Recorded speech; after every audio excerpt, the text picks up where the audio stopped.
Amon, the elf rogue, stared at the mystifying doorway that stood 5 feet from him. A strange mist clung to the doorway. Try as he could not perceive anything past the doorway, while the rest of the party was busy attempting to dislodge a crystal from a small cavity in the dungeon. Amon took the heroic, some might even say foolish leap forward, and stepped through the misty door. The doorway led into a room. Inside the room, Amon realized he had acclimated to the dungeon's ambient noise, and its absence sent chills down his spine. He quickly surveyed the room and noticed stalactites hanging from the roof of the dungeon. A dark mist crawled out from small holes on the tips of the stalactites. Across the room was a doorway, identical to the one that he had just entered, the strange mist making it impossible to look through. Cautiously, he stepped backwards. While he wished to push forward, he knew that he shouldn't stray too far from the group. The group cheerfully met Amon outside of the room. In Sora's hands was the once-trapped crystal. Amon explained what he saw to the party, and they all plunged forward past the misty doorway. They carefully investigated the stalactites in the room, making sure it wasn't a trap. Confident that the room was nothing more than a noise-canceling chamber, Amon walked through the doorway on the other side. To the group's surprise, they saw Amon exit through one doorway and come right behind them.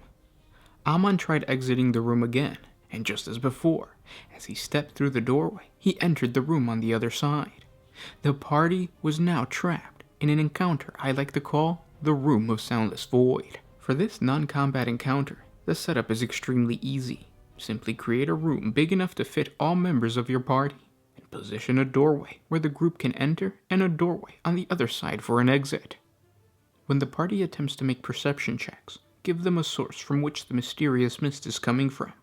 Because my adventurers were in a dungeon underneath a graveyard, stalactites made the most sense, but the actual source doesn't really matter. The mist should envelop the whole room with a distinctive impression for the 2 doorways. When anything attempts to exit the room, it will appear on the opposite side. Companions, items, anything the party attempts to push, throw, or launch through one doorway, it will appear on the other side, whichever way it's going. And yes, this means if an adventurer attempts to make an attack through the doorway, it will come from the other side. Depending on how much room you give your party, you might have a case of friendly fire, but that just adds to the fun. The only way to leave the Room of Soundless Void is to walk backwards through the doorway.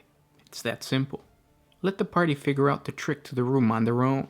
The first thing they'll try to do is destroy the source of the mist. The source is just a red herring, meaning there's nothing there. It's just meant to distract the players from the true solution. Let them destroy it. Once they have, simply choose another source. In my scenario, once they smash the stalactites, the mist poured from the broken remains. This is a great encounter to throw at a party that has been through a lot of combat and needs some rest. The only time you should throw a monster at them is if they get stuck and can't figure it out. If the party truly can't figure it out, send a weak monster with some range capabilities their way. Make the creature stand with his back to the doorway and don't let him move. When the party kills the creature, describe how the monster falls backwards through the doorway and doesn't come out from the other side. If your party still doesn't get the hint, then describe how the mist starts choking each player and kill them all. Find some smarter friends. This is a very simple encounter, and I designed it for a low-level party or a party that just really needs to restore some of their resources. My party, when I ran this, my party was pretty depleted at this point. They had fought multiple creatures inside of the dungeon, and they were just kind of ready for a rest. So once they went into the actual room, the first thing that the rogue player did is try to exit by just running back and forth, back and forth, back and forth.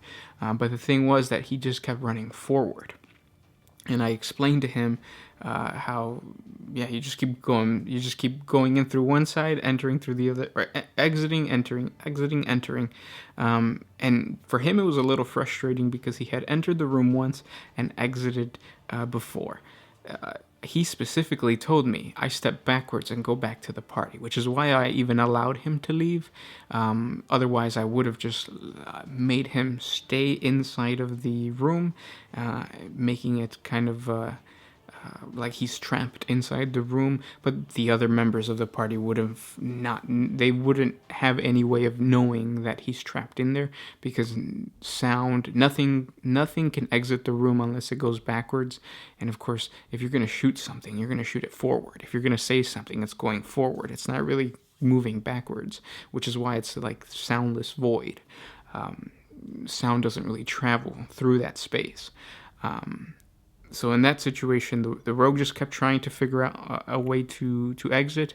It wasn't until the party decided, let's attack the stalactites, that they decided to do everything as a whole. Of course, nothing happened. They broke the stalactites, or some of the stalactites, and I just explained how more mist poured through the stalactites. Then one of the players had a bunch of ball bearings, and they decided to start plugging the holes with the ball bearings. And then I just got creative, and I said, the mist starts pushing the ball bearings out. There's no way for you to stop the flow of the mist. After that, they decided to rest, which was the purpose of this entire thing. They took a short rest. After the short rest, they attempted more things. They started exploring and investigating the room a little bit more. They got to one of the walls, and I explained how the wall was made out of dirt, just like the rest of the dungeon. So they started to excavate their way out, and then they got to a certain point where there was roots. And the roots were a theme throughout the entire dungeon. They were like evil, bad, but they were also vulnerable to fire. So they lit a torch, and then they like put the fire to the roots, and the roots kind of made or pushed their way out. And there was a hole that was visible to the other side of the dungeon, but it was too small. They couldn't get through. So that wasn't a solution. After that, they decided to take a long rest. Once they got up, I asked them, what do you want to do now? And they just kept trying different things to the doorway. They're kind of experimenting, trying to figure out, what happens when I do this? What happens when I throw this at the doorway? But everything that they were doing, it was front facing. So I think at one point, the rogue threw a dagger, and it just came out the other end. The room was big enough so that the dagger didn't hit anybody, but because everything was front facing, everything was just stuck within the room. Finally, they took another short rest, and that is when I threw an enemy at them. I made the mistake of not throwing an enemy with range. They were like 3 little chicken creatures that were meant to fight them in close combat. So they ran on the party, and the party dispatched them pretty quickly. They even got creative. One of the members picked up one of the chickens, threw it through one of the doorways. It came out the other end, and on the other side, I think the Goliath was ready with an axe or a sword, and he was just like baseball bat style, chop the creature up. It wasn't until the rogue got a little frustrated, and he said, I've entered here before and I exited, but I don't remember how. And then I kind of gave him the hint of like, well, you told me something specific. And what he did was, because we play with minis, he took his mini, he entered through one side. I explained that he comes out to the other side, and he took the mini, and still going backwards, he pushed it backwards. And that's when I said, okay, you exited the room. You guys don't see the rogue come back into the room. And then he enters the room, exits the same way, and then he realized it's whenever you go backwards that you break through the actual trick of the room. Like I said, it was a lot of fun, and it was a break from the combat, something that the guys really needed.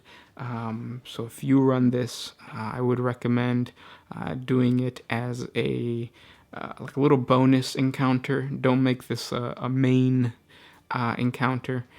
But definitely after a party has been depleted of resources, give them some time to rest, give them the room of soundless void, and twist things up a little bit if you want to. The only thing I don't like about this encounter, or the one thing that I would do differently about this encounter, is allowing the party to actually excavate their way out. So when they took the torch to the roots and they tried excavating the dirt, I should have just let them leave, because by that point they got their short rest. So when you run this encounter, as long as it's fulfilled its purpose of regaining resources, if the party decides to create a solution that you haven't thought of, let them have it. Part of being a DM is allowing your party to kind of make solutions to a problem that is their own. So while walking backwards is the original solution, if they come up with something better, let them have it. That's really the point of DnD. It's you present them a problem, you ask them how are you going to solve it, and as a DM, you should encourage creativity. So I should have let them escape the room through the torch and the excavating, but they ended up solving it, and they still had fun otherwise. And then they had a long rest afterwards too, so it killed some time. I hope you guys enjoyed this encounter. I will continue to give you guys more D&D encounters every Saturday. Next Saturday, I'm going to talk to you guys about Torgrat's Endless Horde. The party called it the Goo Boys, so the Goo Boy encounter. It's a pretty fun encounter, so subscribe to the channel if you want to get that encounter. Share this with your friends on Reddit, Facebook, whatever social media you guys use. The reason I'm creating D&D encounter videos is, number one, to give you guys my ideas for D&D encounters, but at the same time, I'm asking all you experienced DMs to comment down below, let me know what you guys would have done differently, and what things about D&D and encounter building I need to work on. You guys gave me you guys gave me a lot of good feedback in last week's video, so thank you so much. I'll try my best to talk to every one of you guys down in the comment section below, but thank you guys. With that said, I'll talk to you tomorrow. This is Gershwan with One Mind Syndicate signing out. Oh,